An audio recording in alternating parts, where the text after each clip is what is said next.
All right, so let's take a look at these patch notes here and see what we got going on. So obviously we got a tier 4 for Captain America. We have a tier 3 for Punisher. And it looks like we're going to have some other little goodies in here. So let's take a look at Captain America's uniform. He's still a combat superhero. His uniform effect gives him immunity for 4 seconds on a 15-second cooldown, which is actually kind of nice. That's actually really good for survivability. Increase all base attack by 40% is really nice. Decrease chain hit damage, which could be useful for PvP. The increase all basic attack and defense by 25% is really good. The move the skill with the V pad is the same as it's always been as far as his ultimate skill. They took off his accumulation. They added the damage proc here, which is nice. They also increased the ignore target dodge rate from 3 seconds to 7 seconds, which is actually really, really good, especially for Null. That's actually really nice. They changed his leadership from 30% increased HP to 45%. So that's actually really good. Like especially if you was able to use this character with Hulk and PvP. You know, if Captain America ends up being really good PvP, he'd be really awesome for that. That would be pretty sweet. Then his passive, 6% chance rate when debuffed, removes all debuffs for 6 seconds. That's actually really good.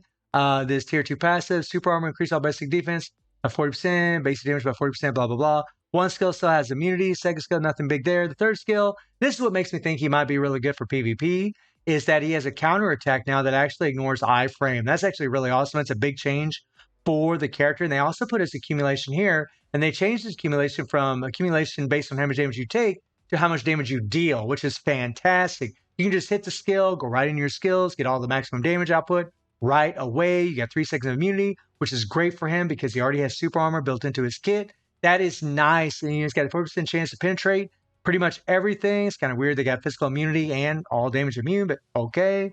Pretty nice. And 1% accumulation is really, really good. It only lasts for 7 seconds. I wish it lasted for 10, but still, it's really nice. I mean, it's on low cooldown, so it might not be that bad at all, actually. And then his 4 skill gives him 5 seconds of invincibility, 20% attack buff. Shame that isn't a little bit more, but okay.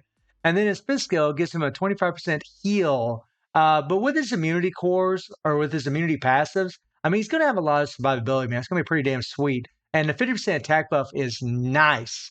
That's pretty big. I mean, so his 5th skill's got a 50% attack buff, and his 4th skill's got a 20% attack buff. And if we take a look at Captain America here, his 5th skill right now has a 35% attack buff. He's got the same heal, so they gave him a bigger attack buff. And the 4 skill, yeah, they bumped up his damage a little bit. That's actually really good. So that's nice to see that they did that. Really cool, really cool. Let's see here. Then we got Punisher, who's again a combat superhero. And increased basic damage to supervillains by 50%. This only applies to himself, which is really great for him. And then 40% chance to increase critical damage by 80% on critical attacks, which means that he can cap out his critical damage by 280%, which means he should hit pretty damn hard. And this is on no cooldown whatsoever. So anytime he does a critical hit, he's going to have a 40% chance to increase critical damage, which is actually pretty damn awesome. Leadership, they jumped it up from 24% to 30%. That's actually nice. They gave him a plus 40% increase of HP, which is going to be really good for his survivability. Decreased base damage C by 30%, really great again for survivability.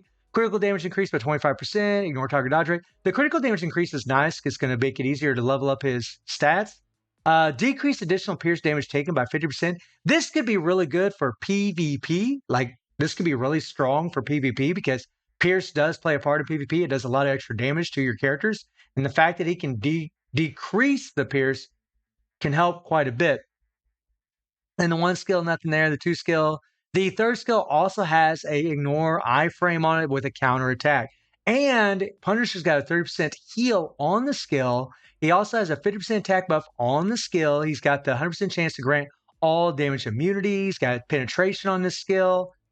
I mean, and this thing's on a 7-second cooldown, so we'll see how good his survivability is going to be. But I mean, whenever he does the skill, he might pop it off pretty quick. I mean, this is a 1 second recover 30% of HP, so he's going to heal for a lot really, really quickly. And the fact that he has all that extra HP in his kit, I mean, it could be pretty damn sweet for PvP.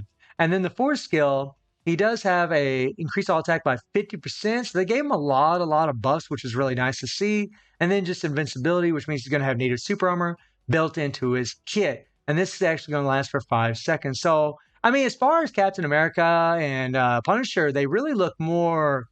They definitely look stronger, but they look more like maybe PvP focused. But we'll have to wait and see. Obviously, Captain America, because he's going to go to level 80, tier 4, blah, blah, blah. He's going to be super damn strong. We already know that's going to happen.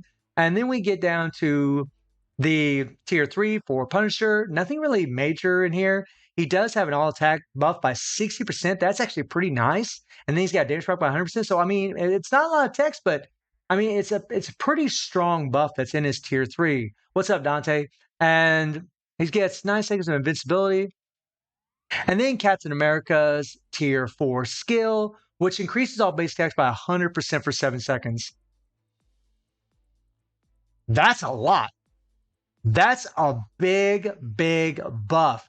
For that 7-second duration, having his accumulation up, and like say you were doing his tier 3 maybe, I mean that's a lot. Wow. And then ignore all damage over max HP plus 15%. So that this here looks like something that's going to be really good for survivability. Ignore all damage over max HP. And then new artifact for Punisher, which is 50% chance to remove all debuffs received. So, I mean, that's definitely going to be good for PvP. Ignore non-boss enemy damage decrease. Again, that could be really good for PvP. So, I mean, this might be pretty OP for PvP, man. This might be. And then Black Bolt's tier 4 skill striker changes. And this is what they should do for the Hulk.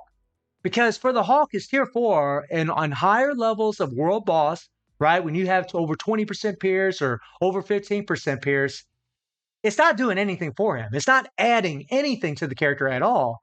But they went ahead and changed it on Black Bolt because originally they had the kind of same kind of effect. But they changed this thing from the final damage by 7%. They still had that here, but they increased additional pierce damage by 8%. And they changed this increase all base attack by 30% to 10% more. And it doesn't seem like a lot, but this is actually a pretty big buff for Black Bolt. He's probably going to be pretty damn strong. I mean, he already was really strong, but I think he's going to be even stronger now. So, I mean, it's pretty OP, guys, like as far as Black Bolt. I just wish they would do something for Hulk where they would at least change the text, because he's not doing, I mean, I know for lower level stages, his tier 4 is doing more damage, but for us veteran players that have a lot of peers, are facing high levels of world boss, in the 70s and 80s, that tier 4 isn't doing jack. So they really should address that issue, but I know they're probably not going to. And then we have the rage here, right? And this is where things get a little interesting. So the brilliant CTP of rage and the mighty have been adjusted to where now the critical damage percentage effect will work in bosses with high defenses, which means that originally whenever we played with the brilliant CTP and the mighty CTP of rage and high levels of world boss, because those bosses had high defenses, the critical damage wasn't being added on against those bosses. And now, evidently, it will be added on. So that's going to be real interesting to see how that's going to work out as far as, how much damage we're actually going to be able to do with the rage. I definitely will be testing that with Hulk to see how much better this actually is after the update. It's probably going to be the first thing that I do. So, I mean, all in all, guys, I mean, it's nothing really super spectacular. I mean, I think if you're a PvP focused, you're probably going to be pretty excited for Captain America and Punisher. I think that they're probably going to be PvP focused, but, I'm really more of a PvE player. So for me, it's kind of whatever for me, but you never know, guys. You never know. I mean, again, Captain America's tier 4 is a big, big buff, but I'm not going to be tier 4 in any combat characters for some time because I already have Moon Knight, I already have Hulk, and those materials are super hard to come by. So I'm just going to wait for a Blast or a Speed or a Universal character to come along that I can tier 4, or I'll just tier 4 one of the current ones that we already have.